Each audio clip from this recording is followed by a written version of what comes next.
author of a diary that chronicled the fate of a Jewish family in Nazi Germany. Teenager Anne Frank died in a concentration camp, but decades later, her diary was published in more than 60 languages.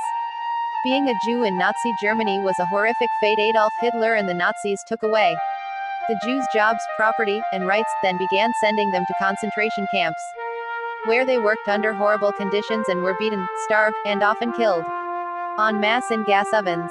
Anne Frank was just 4 years old when the Nazis came to power, and her family wisely fled from Germany to Holland, but the Germans soon invaded Holland and began rounding up all Jews to be sent to the death camps. Her father took 13-year-old Anne and her mother and sister into hiding. He had a secret apartment built in his office building, and some of his employees bravely brought them food and supplies.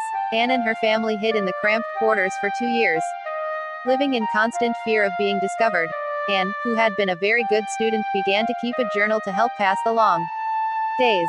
She wrote about her family members' daily lives, about the terrible fate of their friends and others at the hands of the Nazis, and about her dreams of freedom.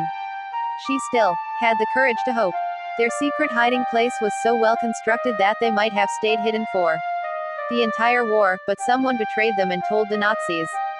Anne's father was sent to one death camp, the 2 girls and their mother were sent to another. Anne's mother gave all her food to her 2 daughters to help keep them alive, and starved to death, the 2 girls, working like slaves, sick, and existing on tiny amounts of rotten food, also died a few months later.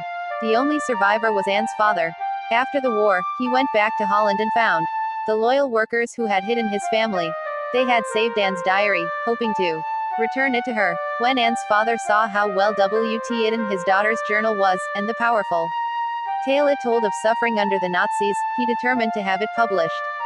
The Diary of Anne Frank is considered one of the most important books of the 20th century. Today, Anne's diary is often studied in schools to demonstrate the terrible human cost of bigotry and hatred as well as the power of hope.